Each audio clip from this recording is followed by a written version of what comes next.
isso, o cerne do argumento trazido por todos os requerentes, todos nessas 3 ADCs, consiste em divisar no termo culpado, constante do inciso 57, a acepção segundo a qual só é digno de pena quem, sabendo realmente o que faz e tendo o poder de não fazer o que fez, descumpriu a lei penal. Portanto, o cerne do argumento está em que a culpabilidade seria, sim, um juízo de valoração sobre o injusto penal, ou seja, uma das categorias elementares do conceito analítico de crime.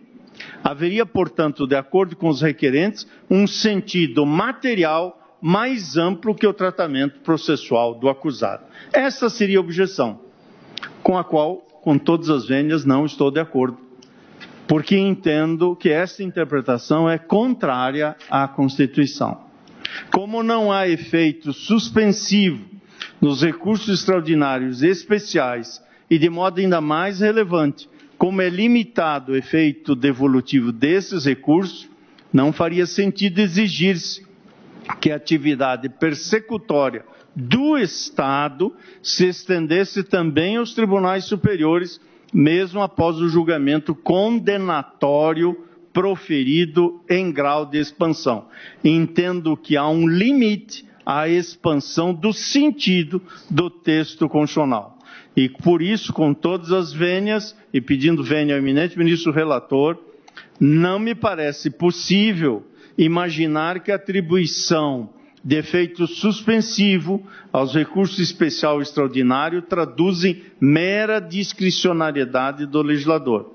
Esses recursos não apresentavam efeito suspensivo na vigência do artigo 27, parágrafo 2º da Lei 8.038 de 90, combinado com o artigo 937 do Código de Processo Penal. Nem apresentam, mais recentemente, segundo o artigo 995, combinado com o parágrafo 5º do artigo 1029, âmbito do Código de Processo Civil, permanecendo excepcional a possibilidade de atribuição de efeito suspensivo aos recursos especial e extraordinário na seara criminal. A inexistência de efeito suspensivo não decorre de texto expresso da lei, embora no Brasil haja, mas não decorre do texto expresso da lei, mas decorre do próprio cabimento dos recursos, isso é, do seu limitadíssimo efeito devolutivo. E qual a razão desta compreensão? Do ponto de vista da dogmática constitucional que entendo aplicável ao caso. É que a Constituição prevê, no inciso 3º do artigo 102, as hipóteses de admissibilidade do recurso extraordinário e no inciso 3º do artigo 105, aquelas atinentes ao recurso especial. Portanto, para admitir-se o extraordinário e o especial, é preciso, em suma, que a decisão recorrida contrarie dispositivo da Constituição ou que declare a inconstitucionalidade de lei federal, ou ainda que se funde em interpretação incompatível e contraditória ao ordenamento constitucional. Essas são as hipóteses de cabimento de recurso.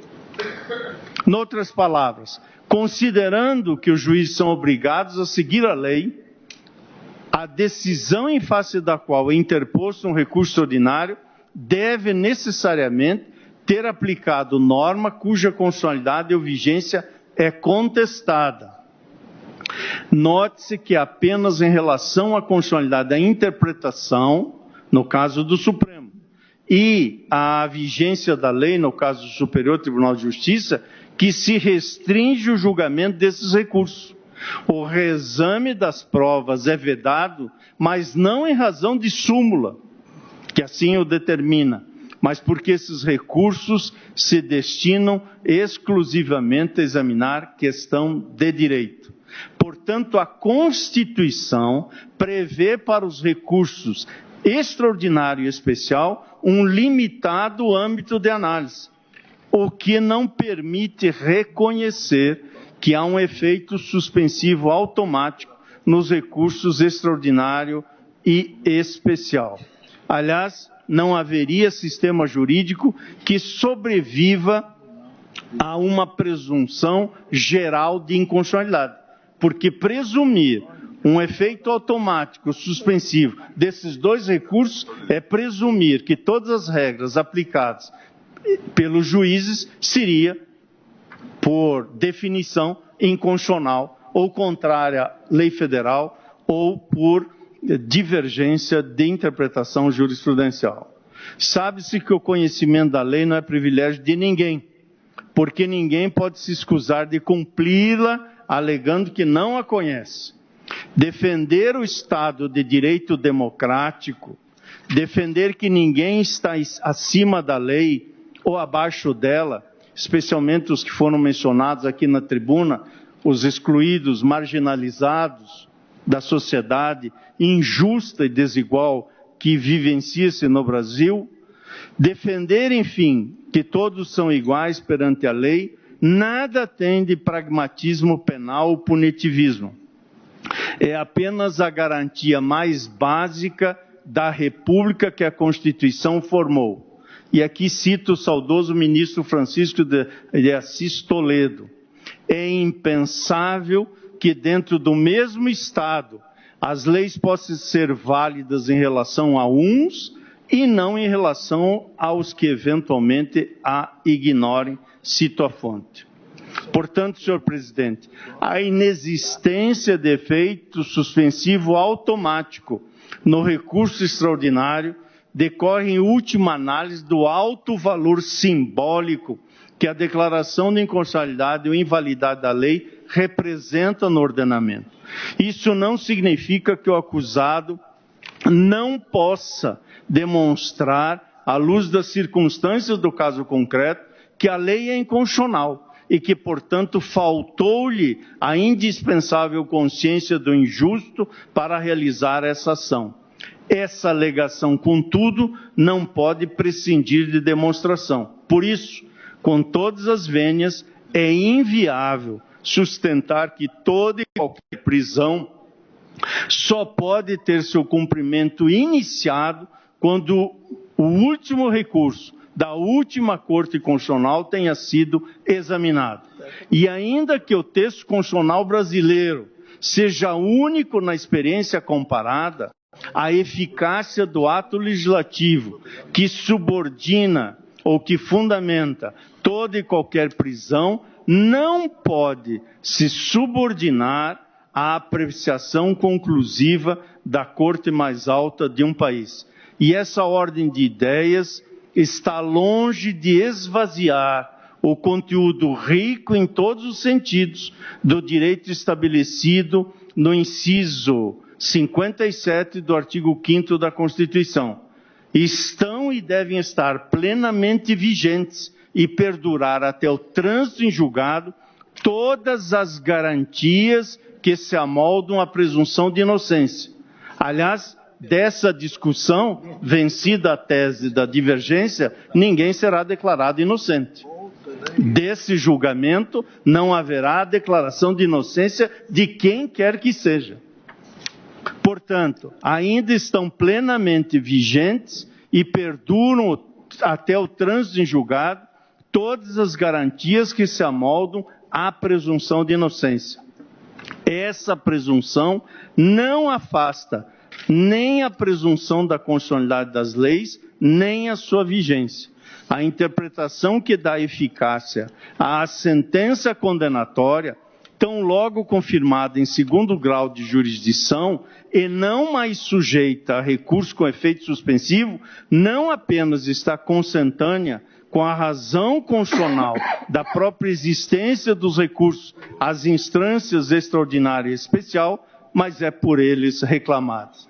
Concluo, senhor presidente e eminentes pares, dizendo que o legislador, sob pena de usurpação da competência constitucional dos tribunais superiores da ofensa à supremacia da lei, não pode retirar a presunção de constitucionalidade e de vigência das leis que fundamentam o juízo condenatório. Não há faculdade do legislador para dispor sobre a inexistência, como regra, de efeito suspensivo nos recursos especial e extraordinário. a literalidade do dispositivo cede à sua manifesta inconstitucionalidade. Não desconsidero, por derradeiro, tal como já me manifestei, que o atual sistema prisional brasileiro constitui um verdadeiro estado de coisas inconstitucional. Mas essa inconstitucionalidade não diz respeito apenas à prisão para o cumprimento da sentença, mas a toda e qualquer modalidade de encarceramento.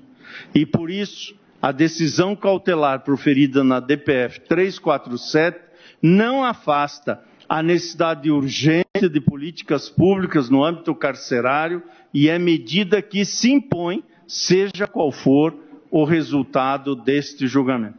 Por isso, senhor presidente, tendo em mente a afirmação de Hannah Arendt, que lembra Catão, na expressão latina, victris deis placuit sed victa Catone, ou seja, a vitória agrada aos deuses, mas a derrota agrada a Catão, voto pela improcedência integral das ADCs 43, 44 e 54 e assim declarar inconstitucional a interpretação do artigo 283 do Código de Processo Penal, no que exige o trânsito em julgado para o início da execução da pena, assentando o que é coerente com a Constituição da República Brasileira, o principiar de execução criminal, quando houver condenação confirmada em segundo grau, salvo atribuição expressa de efeito suspensivo